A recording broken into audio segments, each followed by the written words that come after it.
السلام علیکم ورحمۃ اللہ وبرکاتہ۔ وعلیکم ایک السلام سوال پوچھ رہے ہیں ورحمۃ کہ اللہ اگر ہم اس کی وبرکاتہ۔ ویڈیو بھی بنا سکتے ہیں۔ بالکل، میں حاضر ہوں، کچھ آپ کا حکم کچھ سر لوگ آنکھوں کہتے پر ہیں ہے۔ کہ صلاۃ الغائب پڑھنا صحیح نہیں ہے unless کہ اگر کسی نے جنازہ نہ پڑھا ہو تو پھر صلاۃ الغائب پڑھنا جائز ہے۔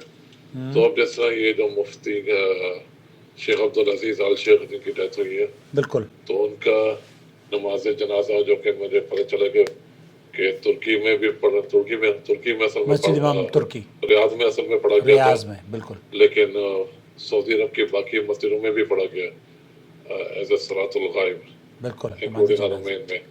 تو یہ غائبانہ۔ کیا درست ہے؟ نحمدہ ونصلی علی رسولہ الکریم، اما بعد۔ دوستوں، گزشتہ دنوں سماحت الشیخ عبدالعزیز آل شیخ کا انتقال ہوا 23 ستمبر کو سن اور 1999 سے لے کر 2025 تک انہوں نے مفتی اعظم مملکت سعودی عرب کے اہم ترین منصب پر فائز رہے، اور چاہے وہ سعودی عرب ہو یا غیر سعودی عرب ہو، اہل اسلام ان کو بہت ہی محبت اور احترام کی نگاہ سے دیکھا کرتے تھے۔ کیوں؟ کیونکہ اس شخص نے ہمیشہ قرآن و سنت پر مبنی فتوے دیا کرتے تھے وہ شخص، اور ان کی تعلیمات، ان کے دروس میں جب 30 برس انہوں نے حرم خطبہ دیا ہے حج کا، ان خطبات میں مسلمانوں کو، پوری امت کو توحید کی دعوت دیتے تھے، سنت پر چلنے کی تلقین کیا کرتے تھے، اور اتحاد اور اتفاق سے رہنے کی نصیحتیں فرمایا کرتے تھے۔ اس کی خدمات اللہ رب العالمین قبول فرمائے اور انہیں ان کی قبر کو جنت کا باغ بنائے۔ یہاں بھائی ہیں ہمارے یوسف عباس، جوائنٹ ممبر ہیں اس چینل کے، سپورٹ کرتے ہیں ہمارے چینل کے۔ بہت ہی کم ہے سپورٹر، لیکن جب ان کا سوال آتا ہے تو ٹاپ پرائرٹی پر میں ان کا جواب اس لیے دیتا ہوں کیونکہ یہ جس طریقے سے ہمیں آپ کی ضرورت ہے، آپ کو بھی چینل کی ضرورت ہے، تو ایک دوسرے سے گیو اینڈ ٹیک ہم کرتے ہیں۔ تعاونوا علی البر والتقوی ولا تعاونوا علی الاثم والعدوان، جو خیر و بھلائی کے کام ہیں اللہ تعالیٰ اس میں سپورٹ کرنے اور تعاون کرنے کی نصیحت یا تو تلقین کرتا ہے، ہمیں کرنا چاہیے۔ آپ بھی اس چینل کی جوائن ممبرشپ کے ذریعے اسے سپورٹ کرنے والے بنیں۔ یہ جو اعتراضات لوگوں کو ہے، سماحت شیخ عبدالعزیز بن باز، شیخ محمد بن صالح العثیمین اور جو سعودی عرب کی جو فتویٰ کمیٹی ہے، ان کا موقف اس سلسلے میں اگر آپ کی خدمت میں رکھوں گا تو شاید آپ کہیں کہ بات کہیں اور چیک کی جا رہی تھی، آپ نے کچھ اور پیش کر دیا۔ میں آپ کو لے کر چلتا ہوں صحیح بخاری کی حدیث، اللہ کے رسول صلی اللہ علیہ وسلم کی، یہ 1245 حدیث نمبر ہے کتاب الجنائز میں۔ اللہ کے رسول صلی اللہ علیہ وسلم کی اس حدیث کو امام بخاری رحمۃ اللہ علیہ نے اپنی صحیح میں سے نقل کیا ہے۔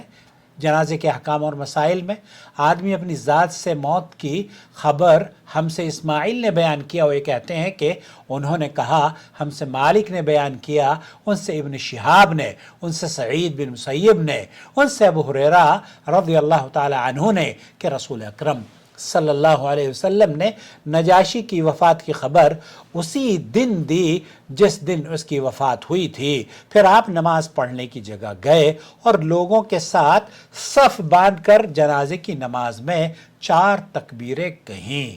اس حدیث کی شرح میں امام بخاری رحمۃ اللہ علیہ نے جو باب باندھا ہے اس حدیث کو بیان کرنے سے پہلے، اس میں ان لوگوں کو رد کیا ہے جو کہ نماز جنازہ غائبانہ کے قائل نہیں ہے۔ سماحت الشیخ عبدالعزیز بن باز مفتی مملکت سعودی عرب سے پوچھا گیا کہ اگر کوئی شخص غائبانہ نماز جنازہ پڑھتا ہے اس کا کیا حکم ہے؟ شیخ نے فرمایا یہ ایک ایسا شخص جو کہ اسلام کے لیے جس کی خدمات معروف ہوں، بڑا عالم دین ہو، اور یا کسی مملکت کا سربراہ ہی کیوں نہ ہو۔ مجھے یاد ہے شیخ بن باز نے بھی اس کا ذکر کیا ہے، جب جنرل ضیاء الحق کا انتقال ہوا تو ان کی بھی نماز جنازہ حرم میں پڑھائی گئی تھی۔ اسی طریقے سے شیخ عبدالعزیز بن باز کی، پرنس نائف کی، یا شیخ عبدالعزیز آل شیخ کی نماز جنازہ صرف یہی نہیں، میں نے بھی پڑھی ہے جدہ میں، اور میں وہ ویڈیو بھی آپ کو بھیجوں گا، اپنے چینل پر اپلوڈ کروں گا۔ عصر کی نماز ہم نے پڑھی، پھر اس کے بعد نماز جنازہ بھی پڑھی، وہ بھی میں کل آپ کو انشاءاللہ مل جائے گی وہ ویڈیو۔ تو امام بخاری رحمۃ اللہ علیہ نے ہندوستان میں بھی جو اہل حدیث علماء ہیں، ہماری جماعت کے امیر ہیں فضیلت الشیخ اصغر علی امام مہدی، انہوں نے بھی اس طرز پر پوری امت کے مسلمانوں کو، خاص طور پر اہل حدیثوں کو مخاطب کیا کہ عشاء کی نماز کے بعد دہلی میں اور قرب و جوار کے علاقوں میں وہ نماز جنازہ غائبانہ کا اہتمام کریں۔ اور دلیل یہی وہ دلیل ہے جس میں اللہ کے رسول صلی اللہ علیہ وسلم نے نجاشی کی نماز پڑھی تھی۔ امام بخاری رحمۃ اللہ علیہ نے یہ باب لا کر ان کا رد کیا ہے ان لوگوں کا جو کہ یہ کہتے ہیں کہ غائبانہ نماز جنازہ نہیں ہوتی، کیونکہ حضرت صلی اللہ علیہ وسلم نے خود نجاشی اور دوسروں کی جب خبریں ملی آپ علیہ السلام کو، تو آپ علیہ السلام نے نجاشی پر نماز جنازہ پڑھی، حالانکہ وہ حبشہ کے ملک تھے، اور آپ علیہ السلام مدینہ منورہ میں تھے، اور وہ حبشہ میں چونکہ بادشاہ تھے وہاں پہ حبشہ میں مرے تھے، تو مدینے میں تھے میت غائبانہ آپ علیہ السلام نے نماز جنازہ پڑھی۔ اہل حدیث اور جمہور علماء کے نزدیک یہ جائز ہے، اور حنفیہ نے اس میں اختلاف کیا ہے۔ یہ حدیث اہل احناف پر حجت ہے۔ اب یہ تعویل کہ اس کا جنازہ نبی کریم صلی اللہ علیہ وسلم کے سامنے لایا گیا تھا، یہ بیان کرتے ہیں کہ نبی کریم صلی اللہ علیہ وسلم کے سامنے نجاشی کا جنازہ لا دیا گیا، کھڑا کیا تھا، اور آپ علیہ السلام نے اس کو رکھ کر نماز جنازہ پڑھی۔ اہل حدیث اس کا یہ جواب دیتے ہیں کیونکہ اس میں کوئی دلیل نہیں ہے، اور نہ ہی کسی محدث نے اس صحیح واقعے کے طور پر اسے نقل کیا ہے کہ نجاشی کا جنازہ نبی کریم صلی اللہ علیہ وسلم نے لایا گیا تھا۔ بلکہ چلیے اگر ہم یہ کہہ دیں کہ نبی کریم صلی اللہ علیہ وسلم کے سامنے نماز جو لایا گیا تھا جنازہ، وہ تو نبی کے سامنے لایا گیا تھا نا، صحابہ کو تو نہیں پتا تھا نا کسی نے نقل کیا ہے کہ ہم نے جب نبی کریم صلی اللہ علیہ وسلم کے پیچھے نماز جنازہ پڑھی تو وہ سامنے نماز جنازہ ہمارے سامنے رکھا ہوا تھا، تو کسی نے بھی اس کو نقل نہیں کیا ہے، بلکہ حدیث کی اکثر کتابوں میں یہ روایت موجود ہے کہ اللہ کے رسول صلی اللہ علیہ وسلم نے اس طرز پر نماز جنازہ پڑھی ہے۔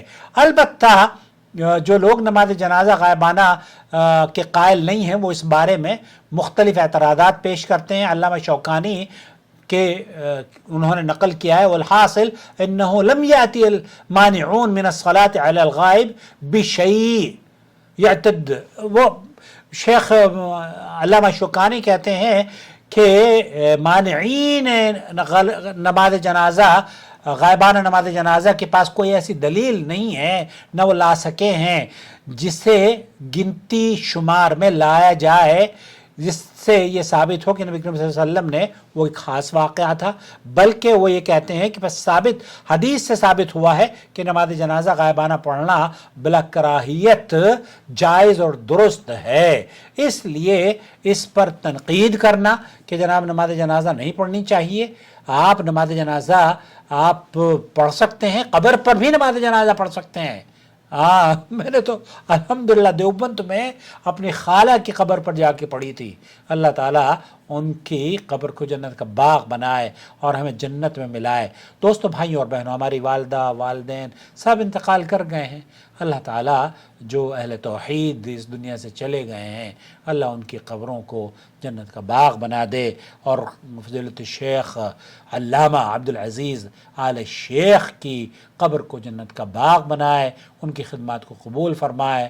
اور جو نئے مفتی ہیں ان پر بھی میری ویڈیو دیکھیے، آپ کو فتویٰ نویسی کے بارے میں بھی اور ان کی خدمات کے بارے میں بھی بہت کچھ سیکھنے کو ملے گا۔